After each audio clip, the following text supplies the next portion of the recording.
Hey guys, thanks so much for tuning in to Movie Pop, and let's talk about the mid-season review for The Mandalorian.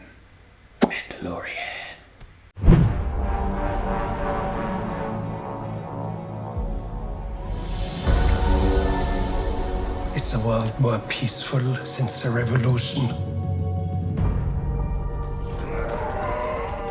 It is a shame that your people suffered.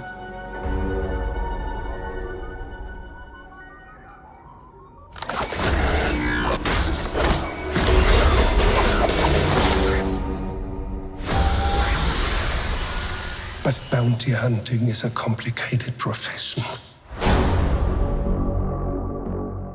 After the stories of Jango and Boba Fett, another warrior emerges in the Star Wars universe. The Mandalorian is set after the fall of the Empire and before the emergence of the First Order. We follow the travels of a lone gunfighter in the outer reaches of the galaxy, far from the authority of the New Republic. So, that's a little, what would you call it? Series info on the series thus far, because obviously we're halfway through right now. Episode 5 just released yesterday. It's currently holding 94 and 94% from both audiences and critics on Rotten Tomatoes. Very fair. Lawrence, how are you feeling, man? I love this show. As I said earlier, I think it's great. It's so nice to see a show with cinematic production quality. It doesn't happen too often, and Jon Favreau's doing a great job, I think, so far. So, love it.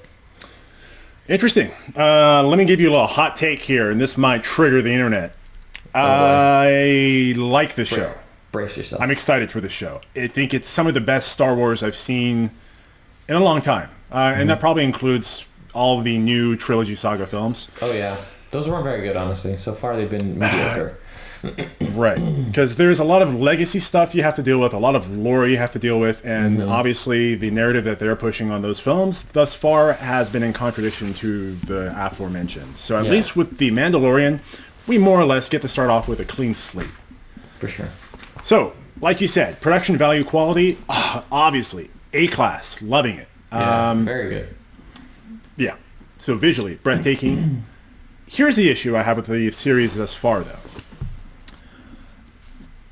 It's not a very high bar to clear, because a lot of Star Wars has been crap.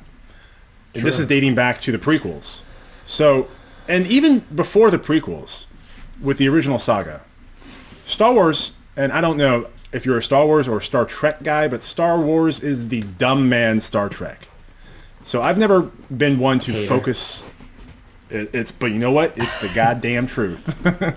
Star Trek is such a... I like them both. I'm a fan of both. So. I like them both too. But let's just be honest. Star Trek is clearly the more intellectual and more more smarter science show. is involved. It's true. There is a lot more science It's involved in Star Trek. not even a competition. Yeah. Okay. So my brain has always been turned off with regards to suspending my disbelief for anything that's happening in Star Wars. Or I feel like Star Trek is more anchored in reality. It's like future, but like it's more in reality. I feel like Star Wars is more like fantasy sci-fi. You know, it's a lot more like absolutely a lot more of that fantasy stuff. So. Oh yeah, absolutely. I agree. So provided that context I just mentioned, here's my issue with The Mandalorian thus far. And you'll definitely see this in episode 5. But as far as you've seen this far, is the Mandalorian, is he an idiot? Because he's done so many things so stupidly, and he's gotten his ass kicked so many times, and I'm wondering, like, this guy is supposed to be like a bona fide badass bounty hunter, and he's just doing things that really just begs the question of, like, what's going on here, bro? I think he is a badass, and I actually kind of disagree with you, and I'm glad because I can break this down for you. I think what they're doing is they want to show that he is a badass, and he does very good in gunfights and stuff, and he has these scenarios where he is a bona fide badass.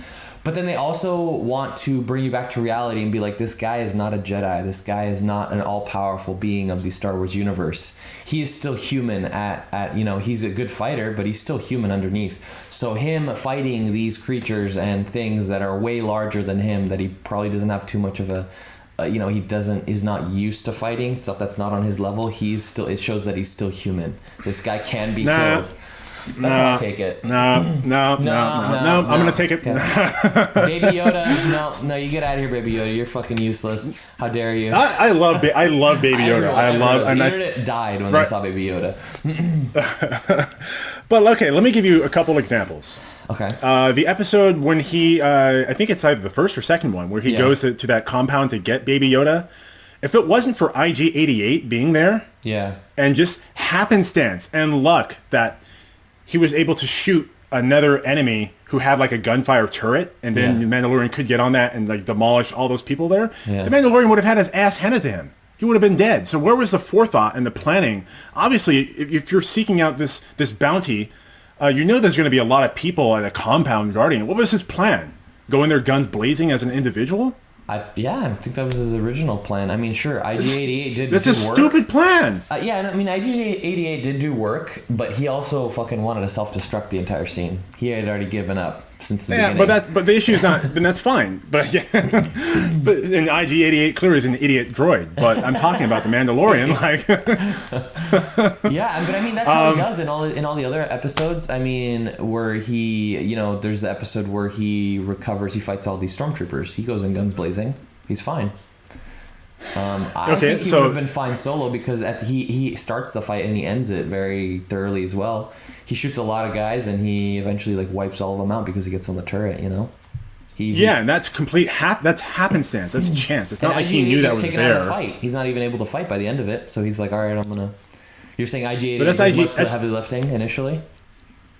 Well, it helps. If it wasn't for him being there, he would have had his ass handed to him. Yeah.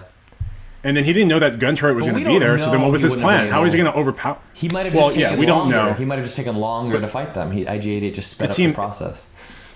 Okay. We'll move from this point for time. Okay. Secondly, the last episode 4, which is the mid-season points. Did you get the impression that he was more of a badass and more of a competent fighter, or that other resistance female soldier he was fighting? Are you saying when the two of them are fighting? Yeah. Who did you get the impression that was more of a competent fighter, more deadly? It's tough. I think in that scene they want to show you that they're relatively equal. She is like knocking him pretty hard, but I mean at the end of the fight I feel like they come out in a draw. So I think that's what their goal was, to show that they are. I see, but I disagree, man. And obviously they come out at a draw because it comes to the point where they have to point both their blasters at them to level the playing field. But in terms of the actual hand-to-hand combat, it was clearly her. She was kicking his ass. And I'm like, dude, what the hell, man? Like, but he's a Mandalorian. More specialized in that. I mean, she's also got like these big ass gloves on her arms, and you can hear her like when she knocks his metal, she's like dinging him. But correct me if and he's in full body armor metal, that freaking Beskar steel. Yeah. And correct me if I'm wrong. Maybe I have the lore incorrect. Maybe you know more about Star Wars lore. But aren't Mandalorians supposed to be like the most feared and revered bounty hunters and fighters in the galaxy? Oh yeah, they definitely are. But she is also part of the Rebel Army, which is obviously nothing to scoff at, considering they took out the Empire. That ragtag army, like I don't know. I don't good fighters. There are some very good fighters part of the Rebel. But Alliance. I don't buy that, because the Mandalorians like are basically raised from birth in this warrior culture. Yeah.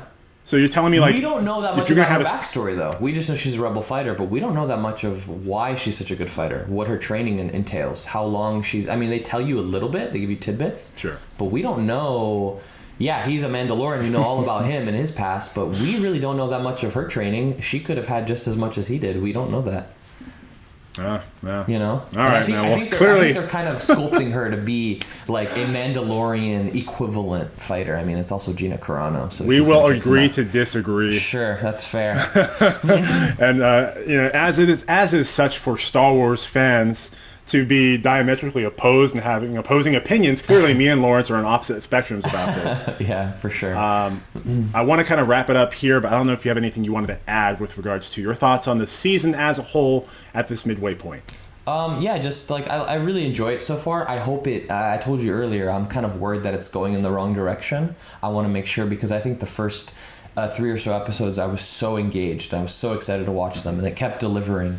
The fourth episode, I was worried that it's straying from its original formula. I was telling you I was kind of worried about that. I hope it just keeps up. And, this overarching story, I think that's what kept Game of Thrones fans really engaged in Game of Thrones. I hope that story just continues to... It's got to be like a deep, interesting story with a lot of like these narrative arcs, the big narrative arcs. So I hope it leads to that and keeps going on with stuff like that. Dude, you said it perfectly, and honestly, that's my concern right now. Unlike Lawrence, I have seen episode 5, and what Lawrence just said right now really comes to the forefront of my questioning right now in regards to where the show is going in terms of its narrative arc. What's happening? What's the larger story here? It's not becoming readily apparent, and it's kind of meandering, and there's so many bad things I can say about episode 5, but we will get there. One guys, more thing. Let me add in one more tiny thing that I have to. Although what I said I think is really relevant. I just thought of it right now. We got to take a step back and we got to see Game of Thrones season 1. All these great shows season 1 were not that entertaining. Game of Thrones season 1 honestly was kind of boring. Because they do a lot of get out of here, bro. Listen, hear me out. No, it was not. There was a lot of because they had to introduce you to the world. They had to introduce you to the characters, the houses. Totally disagree. There's no real action. I mean, there's a little bit by the end of season 1. No, I'll get out of here. By the end of season 1, I think it starts to get good. But the first 5 episodes, there's not very much going on. So I feel like this show could be doing the same thing where they probably designed it to see how people feel about it. If season 1 does really well, which I think it will, they're going to maybe up the ante season 2, as most shows do. I mean, a lot of them, even looking at Stranger Things, season 1, although it was very good. You know what? I feel like they upped the ante. That's the one thing, that is the one thing I can say I agree with you in this whole entire conversation so far. All right, we got him on one thing.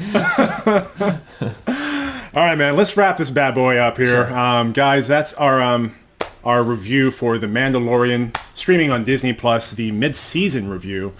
Make sure to follow us on social media to stay up to date with the newest movie reviews, trailer reactions, all that good stuff. You can find the links by clicking right down below. And I definitely say go out and watch the show if you haven't. Get Disney Plus. Get whatever you got to do to watch it. Steal it from your parents. Steal it from your friends. Whatever. Just check out the show. I think it's really good, especially if you're a Star Wars fan. You're insane if you haven't seen it yet.